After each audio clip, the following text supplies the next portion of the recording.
Welcome to The Explainer. Today, we're diving into three massive stories that are really shaping India's future. We're going to look at a challenge to the heart of its democracy, a pretty serious setback in its space program, and a huge shift in its economic rules. All right, let's get right into it. So, let's start with a really fundamental question, one that's all about accountability. Who watches the watchman? This question has now landed in India's Supreme Court, and it's about the very people who run the largest democracy on the planet. And that brings us to our first story. It's a huge legal fight over this idea of immunity for the folks who run India's elections. There's a brand new law from 2023, and it is under some serious constitutional scrutiny. The stakes, well, they're incredibly high.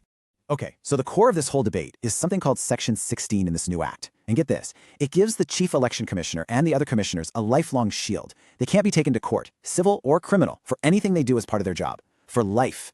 That is a massive amount of protection, and it's exactly what's being challenged. Now, this is where it gets really interesting. Just take a look at this comparison. You see, the president and state governors, they have some immunity, sure, but only while they're in office. Other major officials, like the heads of auditing or civil services, no blanket protection like this at all. This lifelong blanket immunity for the Election Commission, it's completely unprecedented, and that's exactly why it's stirring up so much controversy. So what's the big deal, you might ask? Well, the people challenging this law say it's flat out unconstitutional. They argue it breaks the fundamental rule that everyone is equal in the eyes of the law. I mean, this gives these officials even more protection than a Supreme Court judge gets. The real fear here is that you could create a class of officials who are basically above the law, and that could be a huge threat to free and fair elections. And that's really the bottom line here. This case isn't just about some legal technicality. It goes right to the heart of electoral integrity. It asks a really important question. Should anyone be above accountability?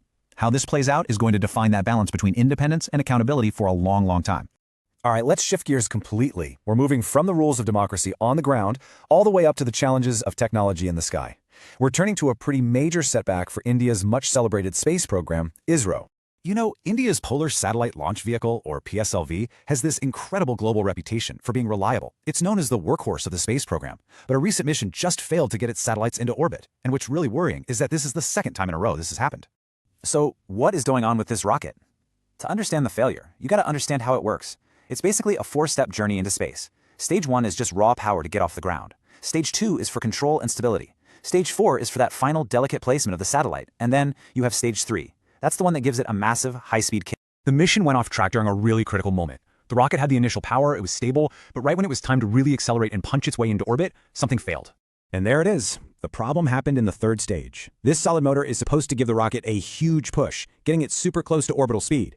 But for the second mission in a row, this exact stage has malfunctioned. Let's geek out on the physics for a second. This stage needs to get the rocket moving at a mind-boggling speed. We're talking around 27,000 kilometers per hour. To do that, it creates immense pressure inside the engine. But something went wrong.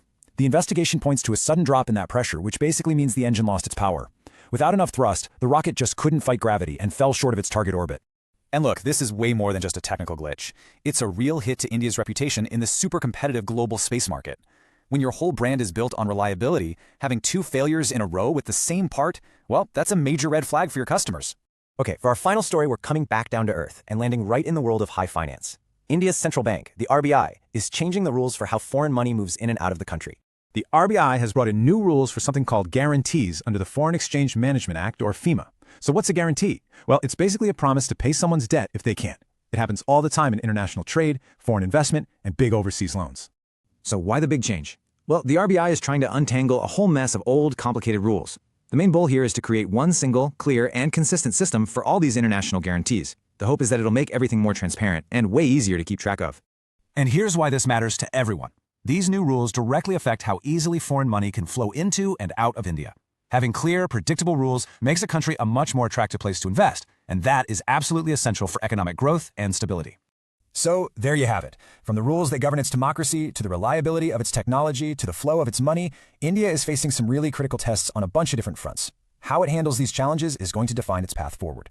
Thanks for joining us for this explainer.